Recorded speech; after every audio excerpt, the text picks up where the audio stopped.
اللہ کس گنہگار کو پسند فرماتا ہے؟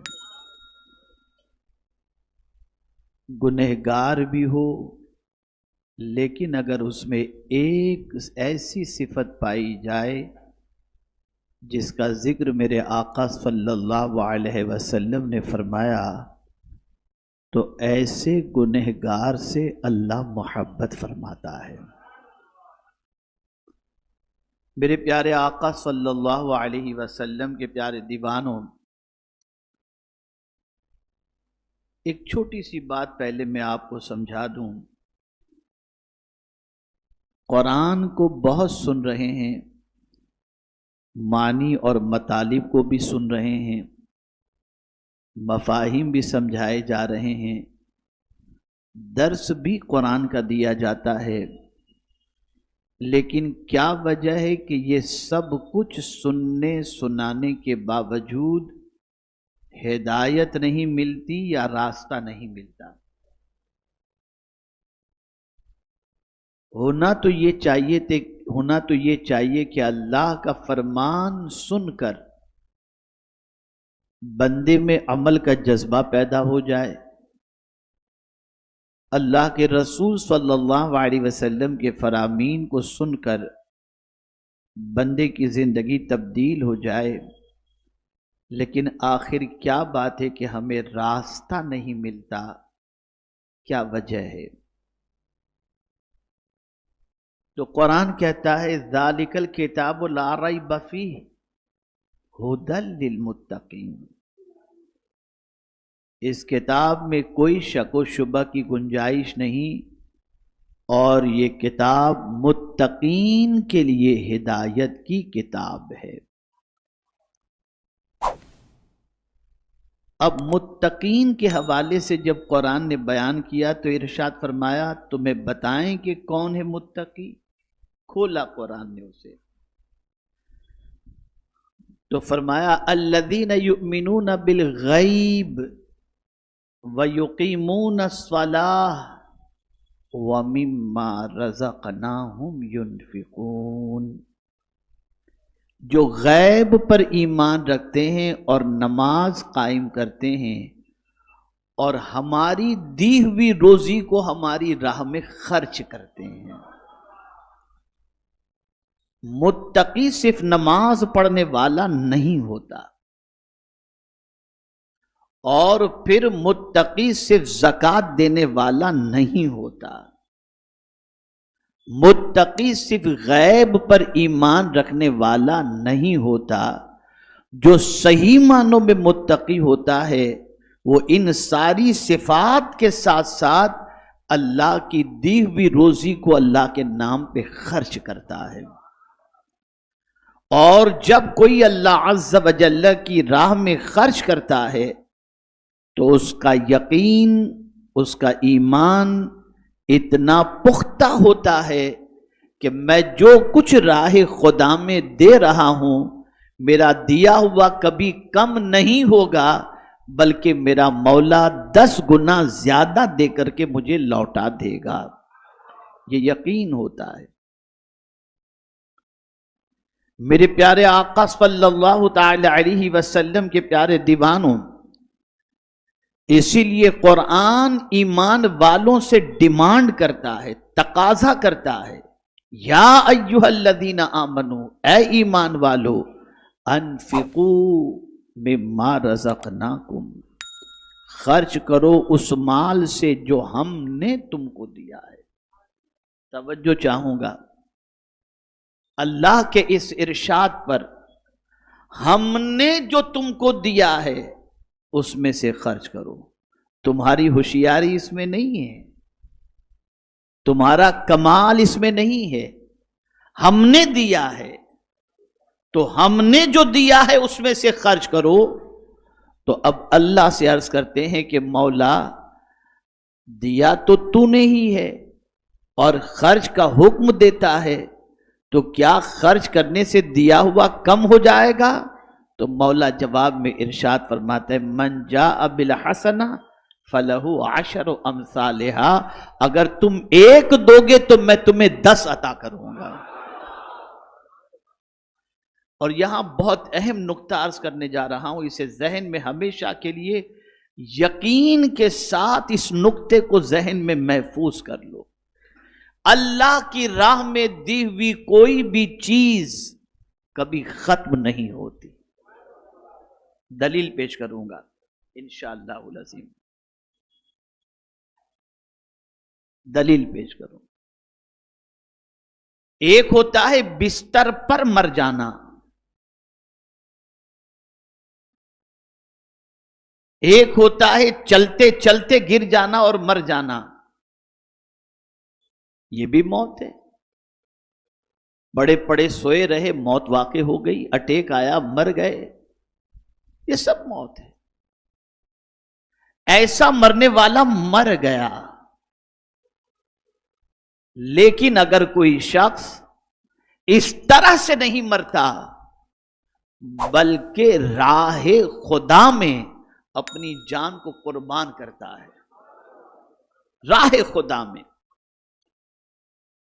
تو اب جب راہ خدا میں وہ جان قربان کرتا ہے، اللہ کے نام پہ اپنی جان اس نے دے دی، تو وہ عام مرنے والوں جیسا نہیں ہے۔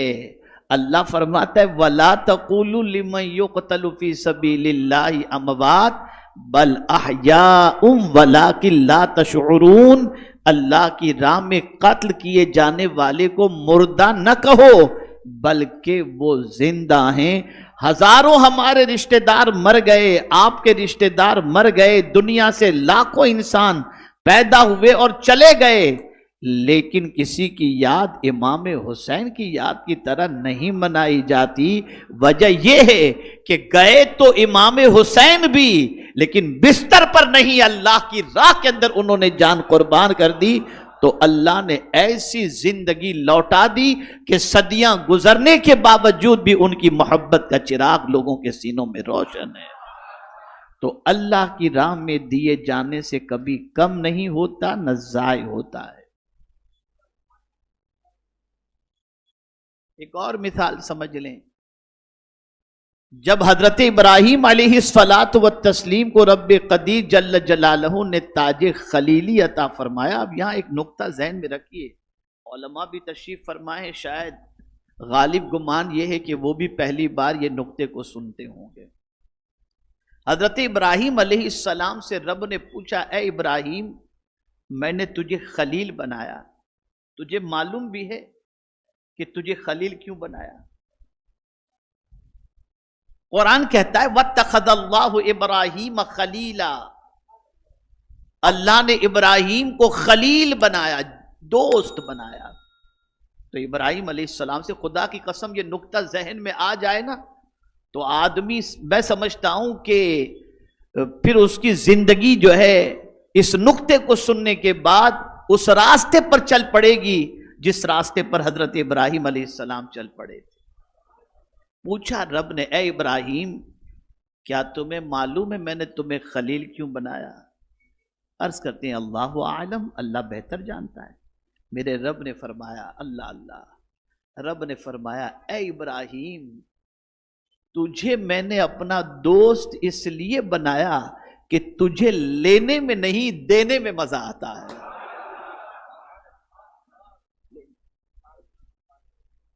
تجھے دینے میں مزہ آتا ہے، تیری فکر لینے کی کم اور دینے کی زیادہ رہتی ہے، اس لیے میں نے تجھے اپنا خلیل بنایا۔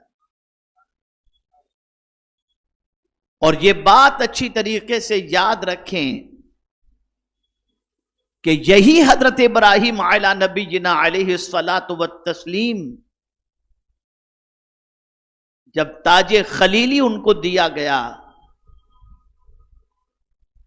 تو آپ بکریاں چرانے کے لیے تشریف لے گئے، تو فرشتوں نے رب قدیر سے عرض کیا، مولا تو نے ابراہیم کو اپنا خلیل بنایا ہے، ہم دیکھنا چاہتے ہیں، ہم دیکھنا چاہتے ہیں کہ یہ تیرا کیسا دوست ہے۔ تو رب نے فرمایا جاؤ جا کر امتحان لو جیسا لینا چاہتے ہو۔ تو آئے بشری لباس کے اندر فرشتے، حضرت ابراہیم علیہ السلام بکریاں چرا رہے تھے، فرشتوں نے دیکھا حضرت ابراہیم علیہ السلام کو، فرشتے بشری لباس کے اندر تھے، فوراً پڑھنے لگے سبحان الملک القدوس سبحان ذی الملک والملکوت سبحان ذی العزت والعظمت والہیبت والقدرت والکبریاء والجبروت۔ جیسے ہی فرشتے پڑھنے لگے تو حضرت ابراہیم بکریاں چرانا چھوڑ دیے اور فرشتوں سے اللہ کا ذکر سننے لگ گئے۔ فرشتے چپ ہو گئے تو حضرت ابراہیم علیہ السلام نے فرمایا ابھی جو تم میرے کریم کا ذکر سنا رہے تھے نا، پھر سے سناؤ نا۔ تو فرشتے عرض کرتے ہیں کیا دو گے، کیا دو گے؟ اب دینے کا انداز دیکھیے، ایک بکری لے جانا، دو بکری نہیں۔ فرمایا یہ میرا بکریوں کا جو ریوڑ کسے کہتے ہیں؟ دو پہاڑوں کے درمیان جتنی بکریاں ہوتی ہیں نا، ان بکریوں کو ریوڑ کہتے ہیں۔ دو پہاڑ، اتنی بکریاں۔ آپ نے فرمایا آدھا ریوڑ تمہیں دے دیا، لے جاؤ، لیکن مجھے میرے رب کا ذکر سناؤ۔ فرشتوں نے سنانا شروع کیا،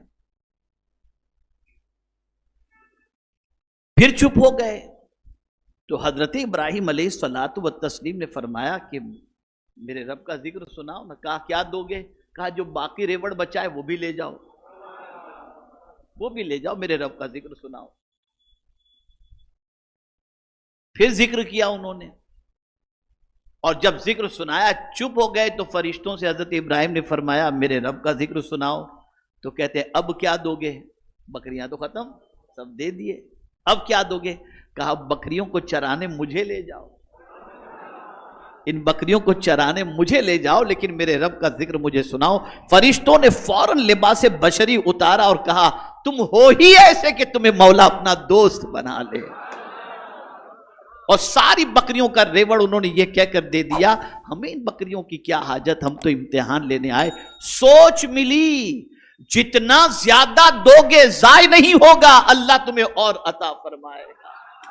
گیا کچھ نہیں گیا، کچھ نہیں گیا۔ ہمارے یہاں جو سچویشن ہے وہ دینے کی فکر کم ہے اور لینے کی فکر زیادہ ہے، اور یہ باطل سوچ دل و دماغ کے اندر نقش کر چکی ہے کہ دینے سے اللہ کے نام پہ کم ہوگا۔ اور میں پوری ذمہ داری کے ساتھ کہتا ہوں کہ کبھی راہ خدا میں دینے سے کم نہیں ہوا، ملا ہے تو اللہ عز و جل نے 10 گنا زیادہ عطا فرمایا ہے۔ اس لیے کہ سب کے وعدے الگ ہوتے ہیں، خدا کا وعدہ خدا کا وعدہ، اس کا وعدہ اس کا وعدہ ہے۔ تو قرآن کہہ رہا ہے اے ایمان والو، اے ایمان والو خرچ کرو اس مال سے جو ہم نے تم کو دیا ہے۔ ہوشیاری نہ کرنا، ہوشیاری نہ کرنا، ہم جسے چاہیں عطا فرمائیں۔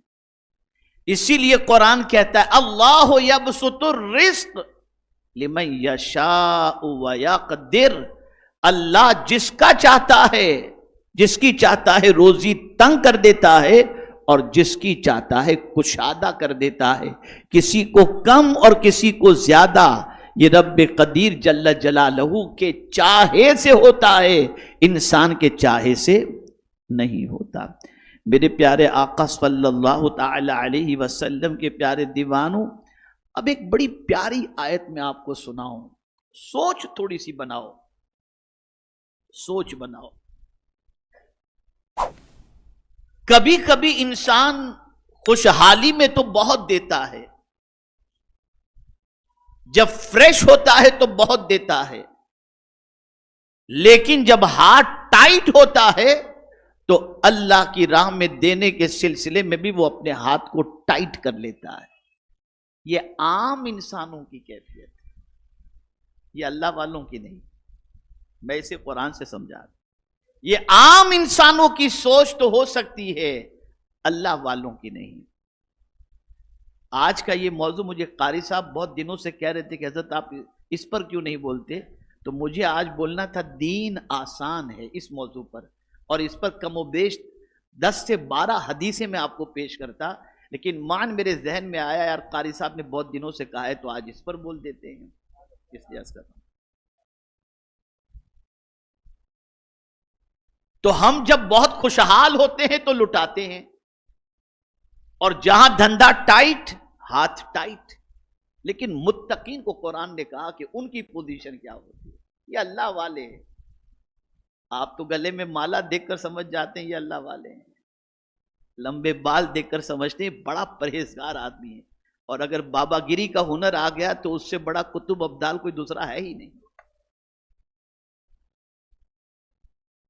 سنیے، قرآن کہتا ہے وَسَارِعُوا إِلَى مَغْفِرَةٍ مِّن رَبِّكُمْ وَجَنَّةٍ عَرْضُهَا السَّمَاوَاتُ وَالْأَرْضُ أُعِدَّتْ لِلْمُتَّقِينَ. یہ جنت جو ہے نا اللہ نے کس کے لیے بنائی ہے؟ متقین کے لیے. اب متقین کون ہیں؟ آپ کے اور ہمارے کہنے سے کوئی متقی نہیں ہو جائے گا. قرآن جسے متقی کہے وہی متقی ہے. اب قرآن نے ابتدا کہاں سے کی؟ الذین ينفقون فی السراء والضراء، جو اللہ کی راہ میں خرچ کرتے ہیں، خوشی میں بھی خرچ کرتے ہیں اور تکلیف کے اندر بھی خرچ کرتے ہیں، تنگی میں بھی خرچ کرتے ہیں اور فراخی کے اندر بھی خرچ کرتے ہیں. اللہ والوں کا کام یہ ہوتا ہے کہ کبھی وہ خود کو نہیں دیکھتے، ہمیشہ خدا کے خزانے کو دیکھتے ہوتے ہیں، خرچ کرتے رہتے ہیں. اسی لیے کسی اللہ کے ولی کے دربار میں کوئی جاتا ہے تو بھوکا نہیں آتا. آج بھی وہ کھلاتے ہیں اور کھلاتے رہیں گے. یہ ہنر مسلمانوں کو نہیں آیا، اور یہ بہت بڑا ہنر ہے. اللہ کے نام پہ جائز کمائی کو جائز کاموں میں خرچ کرنا یہ بہت بڑا ہنر ہے. تو روکتا کون ہے خرچ کرنے سے؟ وسوسے کون پیدا کرتا ہے کہ یار دو گے تو کم ہو جائے گا،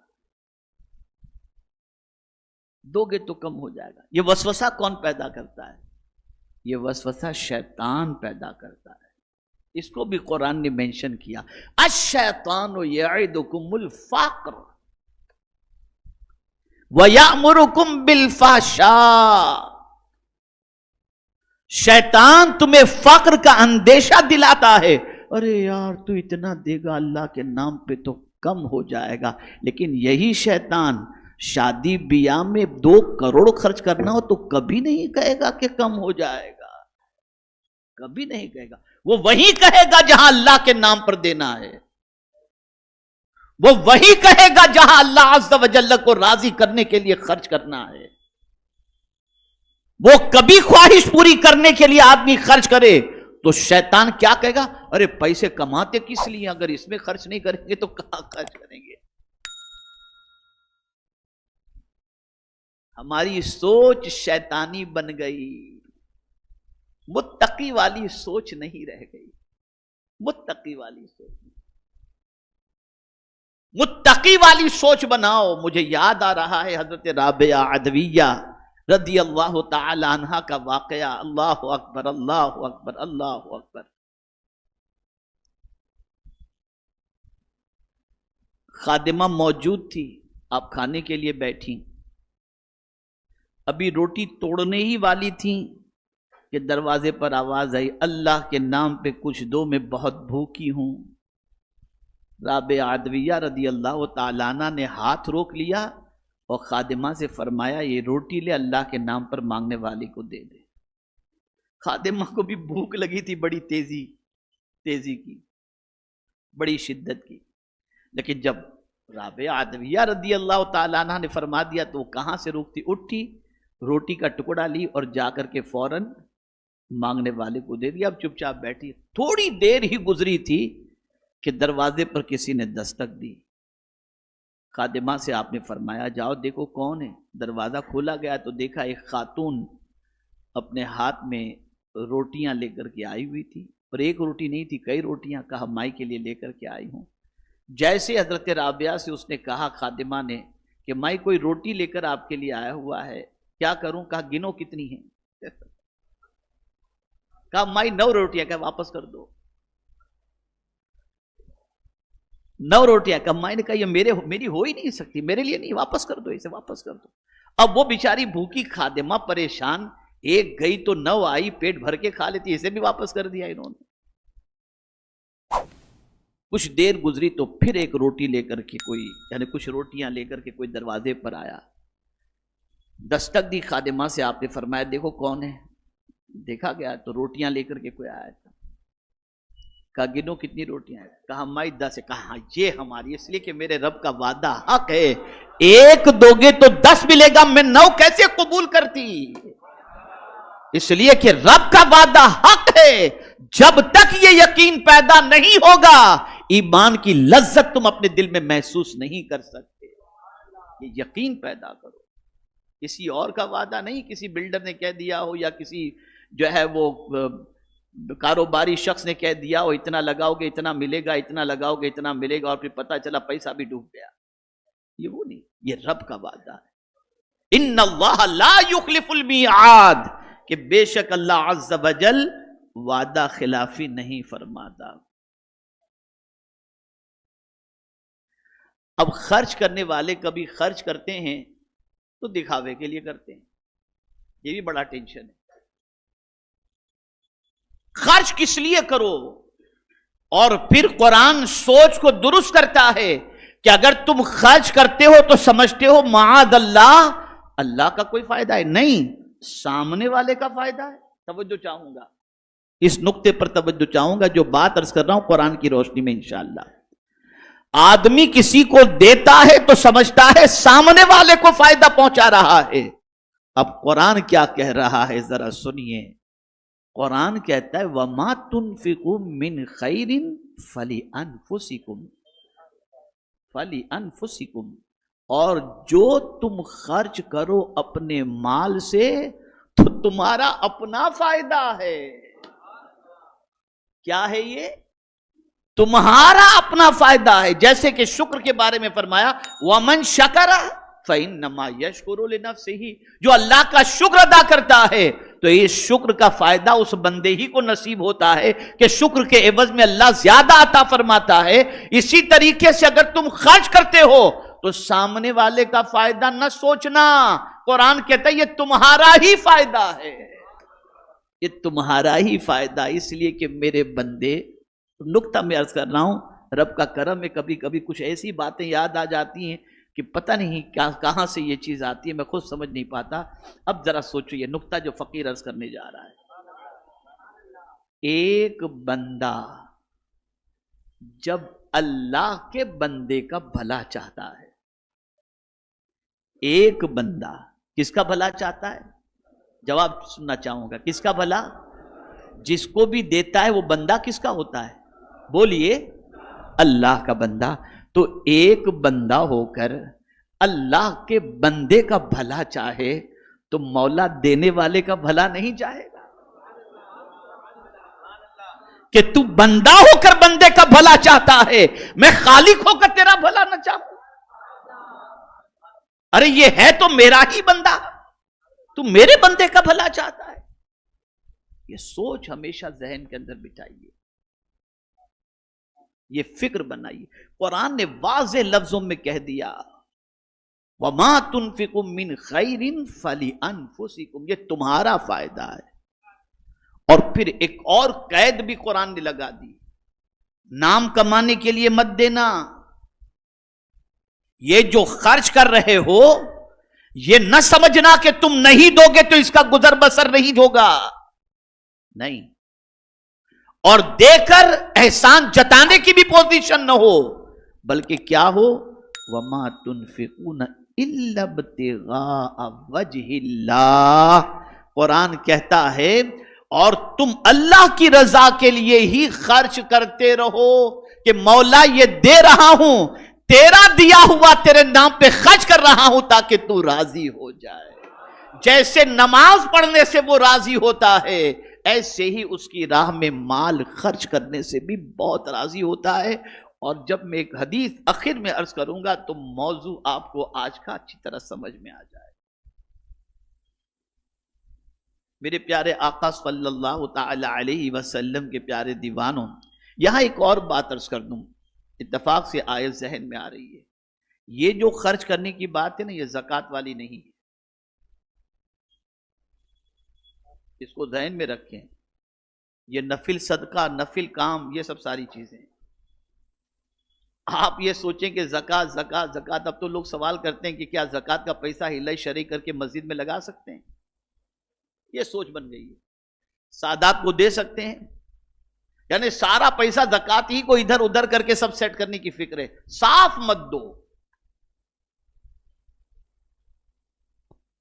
صاف رقم خرچ مت کرو. ایک فکر، ایک سوچ انسان کے ذہن کے اندر رہتی ہے. اور اگر کوئی یہ سوچتا ہے، جو نقطہ عرض کر رہا ہوں ذہن میں رکھو، کہ میں نے جو کمایا اور میرے پاس جو مال ہے، ایک مرتبہ درود شریف پڑھ لیں. اللہم صلی علی سیدنا و مولانا محمد معدن الجود والکرم وآلہ وصحابہ وبارک وسلم صلاۃ و سلاما علیک یا سیدی یا رسول اللہ صلی اللہ تعالی علیہ وسلم. بہت اہم نقطہ، میں نے جو مال کمایا وہ میری ملکیت ہے، میں جس طرح چاہوں استعمال کروں. نہیں، بالکل. قرآن کی آیت کے ذریعے بتاؤں گا. آپ کا کمایا ہوا مال، اس میں کمپلیٹ آپ کو اختیار نہیں ہے. قرآن کہتا ہے وفی اموالہم حق للسائل والمحروم، اور ان کے مالوں میں حق ہے ان لوگوں کا جو بے روزگار ہیں، محروم معیشت ہیں. تو ہمارا جو مال ہے، اس مال کے اندر ایسے لوگوں کا بھی اللہ نے حق رکھا ہے جو بے روزگار ہیں یا محروم معیشت ہیں. تو اگر ہم ان کو اپنے مال میں سے دیتے ہیں تو در حقیقت ان کا حق جو ہم پر ہے، ہم وہ حق ادا کر رہے ہیں. وہ حق ادا کر. اے رسول اعظم صلی اللہ تعالی علیہ وسلم کے پیارے دیوانوں، اور اگر کوئی خرچ کرتا ہے تو کیا فائدہ ہوتا ہے، اسے سنیں. ہم تو خبریں سن کر ٹینشن میں آ جاتے ہیں، یہ دیکھ کر ریزلٹ آ گیا، یہ ٹینشن وہ ٹینشن، پتہ نہیں کیا کیا ٹینشن ہوتا ہے. اللہ والوں کو کوئی ٹینشن. آئیے اس میں تشریف لائیں. ایک مرتبہ درود شریف پڑھ لیں. اللہم صلی علی سیدنا مولانا محمد معدن الجود والکرم وآلہ وصحابہ وبارک وسلم صلاۃ و سلاما علیک یا سیدی یا رسول اللہ صلی اللہ تعالی علیہ وآلہ وسلم. اللہ والوں کو ٹینشن ہی نہیں ہوتا تھا. اللہ والوں کو ٹینشن ہی نہیں ہوتا تھا، وہ غمگین نہیں ہوتے تھے، بے خوف ہوتے تھے، بے غم ہوتے تھے. بے غم مطلب یعنی یہ نہیں سمجھے، بیگم یعنی ان کو کوئی غم نہیں ہوتا تھا. بالکل اللہ ان کے دل سے خوف بھی نکال لیتا اور غموں کو بھی نکال لیتا. یا اللہ، یہ خوف اور غم کون سا عمل ان کے پاس ہے جس کی وجہ سے تو ان کے دل سے یہ دونوں چیزیں نکال لیتا ہے. اس کو قرآن نے مینشن کیا. الذین ينفقون اموالهم باللیل والنہار سرا وعلانیہ فلہم اجرہم عند ربہم ولا خوف علیہم ولا ہم یحزنون. وہ لوگ جو رات میں یعنی چھپ کر کے اللہ کے نام پہ دیتے ہیں، وہ لوگ جو دن کے اجالے میں اللہ کے نام پہ دیتے ہیں، دن میں دیتے ہیں، دکھا کے دیتے ہیں، چھپا کے دیتے ہیں، اللہ فرماتا ہے ان کے لیے اجر بھی ہے اور ہم ان کے دل سے خوف بھی نکال دیں گے اور غم بھی نکال دیں گے. تو یاد رکھیں میرے پیارے آقا صلی اللہ علیہ وسلم کے پیارے دیوانوں، انفاق فی سبیل اللہ یہ بہت بڑی صفت ہے اور بہت بڑی دولت ہے. یہ اتنا طویل موضوع ہے کہ اس پر کئی دنوں تک گفتگو ہو سکتی ہے ایک ایک آیت پر. اور میرے پیارے آقا صلی اللہ علیہ وسلم کے پیارے دیوانوں، اب آئیے یہ اللہ کے نام پہ خرچ کرنا اور سخاوت کرنا، اس کی فضیلت میں اللہ کے رسول صلی اللہ علیہ وسلم نے کیا فرمایا ہے. جب یہ فضیلت آپ سنیں گے تو آپ کی سمجھ میں بات آ جائے گی کہ کون سا گنہگار اللہ کو پسند ہے. آقا کریم صلی اللہ علیہ وسلم فرماتے ہیں السخی حبیب اللہ ولو کان فاجر. سخی اللہ کا محبوب ہے اگرچہ گنہگار کیوں نہ ہو. یہ حضور کی حدیث ہے، وَلَوْ كَانَ فَاجِرٌ، اگر سخی گنہگار بھی ہے لیکن اللہ کے بندوں پر سخاوت کر رہا ہے، تو اللہ عز و جل کے پیارے حبیب صلی اللہ علیہ وسلم کے پیارے دیوانوں، اللہ کے رسول صلی اللہ علیہ وسلم نے اس کے حوالے سے فرمایا حبیب اللہ السخی جو حبیب اللہ ولو کان فاجر۔ یہاں پر حرام کمائی خرچ کرنا نہیں، حلال کمائی اللہ کے نام پہ خرچ کرنا۔ اب تھوڑی سی کوتاہیاں غلطیاں تھوڑی چھوٹی موٹی ہو جاتی ہوں، گناہ صغیرہ وغیرہ، تو یہ گناہ اس کے اپنی جگہ پر ہیں، لیکن سخاوت کی وجہ سے اللہ تعالیٰ اس بندے سے محبت فرماتا ہے۔ یہ وہ صفت ہے کہ میرے پیارے آقا صلی اللہ علیہ وسلم کے پیارے دیوانوں، جس سے یہ صفت نصیب ہو جاتی ہے، اللہ تعالیٰ اس کے لیے قرآن کے فہم کے دروازے کھول دیتا ہے، اس کے دل سے غم نکال دیتا ہے، اس کے دل سے خوف نکال دیتا ہے، اور دینے والے کو فائدہ بھی عطا فرماتا ہے، اور پروردگار جل جلالہ اس دینے والے کو دونوں جہاں کی نعمتوں سے مالا مال بھی فرما دیتا ہے۔ تو میرے پیارے آقا صلی اللہ علیہ وسلم کے پیارے دیوانوں، آپ تمامی حضرات ان چیزوں کو ذہن میں رکھتے ہوئے اپنی جائز کمائی کو جائز کاموں کے اندر خرچ کرو، اور خرچ کرتے وقت ہمیشہ یہ ذہن میں رکھو کہ کبھی کم نہیں ہوگا۔ جس نے دیا ہے اس کے نام پر خرچ کرنے کے عوض میں وہ 10 گنا زیادہ عطا فرمائے گا، یہ اس کا وعدہ ہے۔